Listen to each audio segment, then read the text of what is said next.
Está con nosotros a esta hora el secretario general de Comisiones Obreras, Unai Sordo. Buenos días, señor Sordo.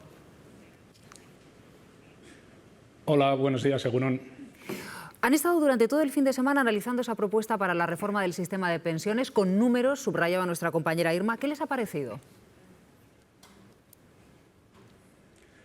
Bueno, esta propuesta en realidad llevamos meses negociándola. Lo que pasa es que la mesa se había paralizado en las últimas semanas porque había que resolver esto del periodo de cálculo, que básicamente es cómo se calcula la base que va a determinar la pensión de las personas, porque desde los sindicatos lo que planteábamos es que esta medida no podía conllevar el recorte de pensiones, ¿no? Después de conocer el documento definitivo que ha planteado el Gobierno la semana pasada, podemos decir que responde bien a las exigencias de las organizaciones sindicales, que queda por afinar alguna cuestión. Nosotros todavía pensamos que hay margen para mejorar las pensiones mínimas o algún complemento que reduzca la brecha de género. Es en lo que estamos intentando negociar a lo largo del día de hoy, y creo que es probable que a lo largo de esta semana podamos, en efecto, cerrar un acuerdo que mejore los ingresos de la Seguridad Social, pensando no solo en las actuales personas pensionistas, sino las que nos vamos a incorporar a cobrar pensiones en los próximos 25 años. Hay que dar por hecho que este pacto, si llegan ustedes a un pacto con el Gobierno, será sin la patronal, es decir, ¿es imposible ahora mismo que la patronal se sumara?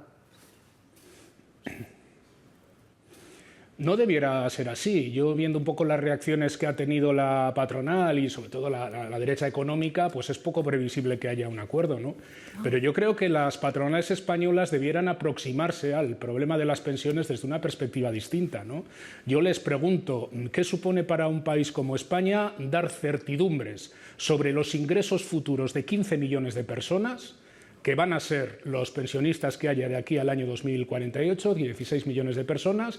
¿Qué supone esto en términos de estabilidad macroeconómica, en términos de consumo interno, en términos, en definitiva, de actividad económica para las pymes, para las empresas de nuestro país? Yo creo que es muy importante garantizar el futuro y las pensiones suficientes en España, y creo que las medidas que se plantean en esta reforma, que son medidas sobre ingresos, son medidas perfectamente manejables por la actual empresa española, ¿no? Y no lo dice Comisiones Obreras, que puede ser un discurso previsible, lo está diciendo la Comisión Europea, lo está diciendo el Banco Central Europeo, lo está diciendo la OCDE. Hay márgenes para subir los salarios y hay márgenes para subir los costes laborales, en este caso a través de las cotizaciones sociales. No pasa nada, se puede hacer, y además va a dar estabilidad a un sistema tan importante como el sistema público de pensiones para un país como España. Habrá, bueno, todos los futuros pensionistas, esos 15 millones de los que hablaba usted ahora, que se estarán preguntando, porque a veces uno se pierde, ¿no?, cuando escucha hablar de la reforma del sistema de pensiones, ¿qué va a implicar para sus pensiones si este acuerdo finalmente acaba siendo realidad? ¿Qué implicará para la pensión del futuro pensionista lo que se podría acordar en los próximos días?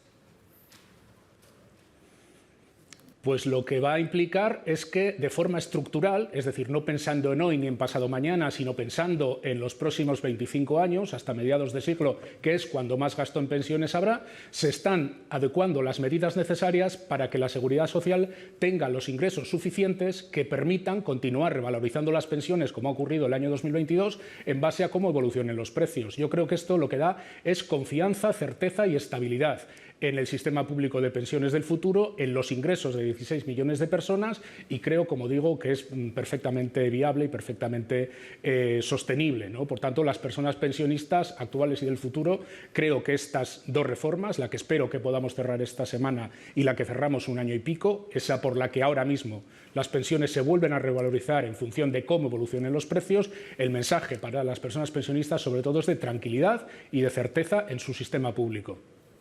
Señor Sordo, vamos a incorporar a nuestra conversación a los compañeros que tenemos en Valencia, porque Ford plantea la salida, ya sabe, de 1.100 trabajadores, la mayoría de su planta de Almusafes. Allí en Valencia dicen que la fabricación de coches eléctricos necesita menos mano de obra, así que vamos a pulsar cómo está este primer día laborable allí en Almusafes después del anuncio de la compañía. Natalia Escudero, cuéntanos.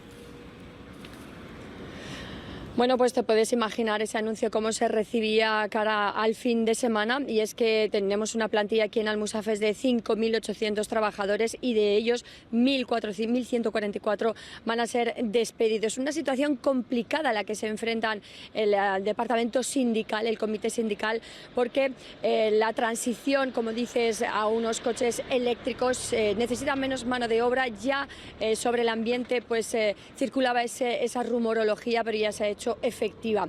Lo que sí que piden a la compañía, los sindicatos, es que pongan el mayor esfuerzo sobre la mesa, que sea el máximo posible para poder pues ofrecer tanto bajas incentivadas como bajas voluntarias, y que se acerque lo máximo posible a esa cifra, esos 1.144, que desde la mayoría sindical pues parece desproporcionado. De momento, primera fecha, calendario, agenda: el próximo jueves, día 16, a las 10 de la mañana, se sientan tanto la patronal como los sindicatos para empezar a trabajar esa ruta y esa negociación que ya prevé que va a ser complicada.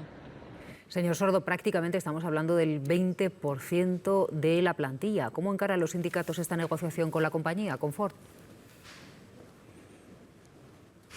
Nosotros lo vemos con máxima preocupación y además pensamos que no es de recibo en un momento en el que se está transformando en efecto el modelo de producción de automóviles para el futuro, porque no va a ser lo mismo hacer coches de combustión que coches eléctricos que tienen otras características y que se montan de otra manera.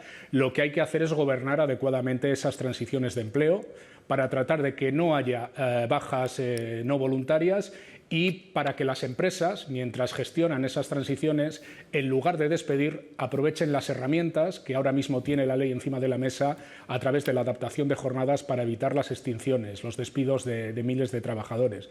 Lo vemos con mucha preocupación y además no nos parece de recibo en un momento en el que hay un esfuerzo de inversión pública enorme a través de los PERTE, a través de los fondos de recuperación europeos que están llegando, entre otras, a esas grandes empresas multinacionales del automóvil. No es de recibo que mientras perciben esos fondos los aprovechen para despedir, para extinguir contratos de tantas personas.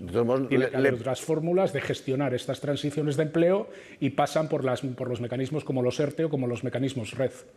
Disculpe, que le preguntaba si cree que esto se puede reproducir en otras factorías, porque claro, cuando se dice, no, esto es un cambio de modelo, en España, donde gran parte de la fabricación de vehículos ahora también está en esta transformación, si le preocupa que eso se pueda repetir. No, yo no tengo esa noticia, espero que esto no sea así, y aquí de lo que se trata es de ir acomodando los cambios en la forma de producir automóviles y adaptar las plantillas a las nuevas necesidades. Esto, más que por despidos, pasa por readecuación de las competencias de los trabajadores, por procesos de formación y por ir tomando las inversiones que cambien las empresas, ¿no? Pero no creo que vaya a haber una generalización de este tipo de despidos. Por cierto, hemos confirmado que la semana que viene parece ser que vamos a vivir esa moción de censura de Vox, cuyo candidato es Ramón Tamames. ¿Qué expectativas tiene, señor Sordo?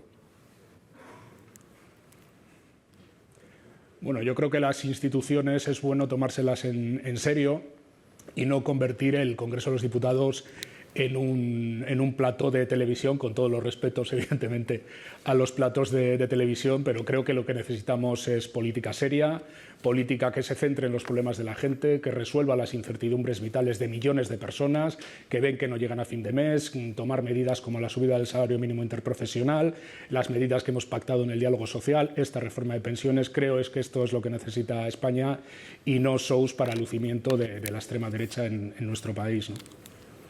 Unai Sordo, como siempre, muchas gracias. Vale, hasta luego, Agur. Hasta luego.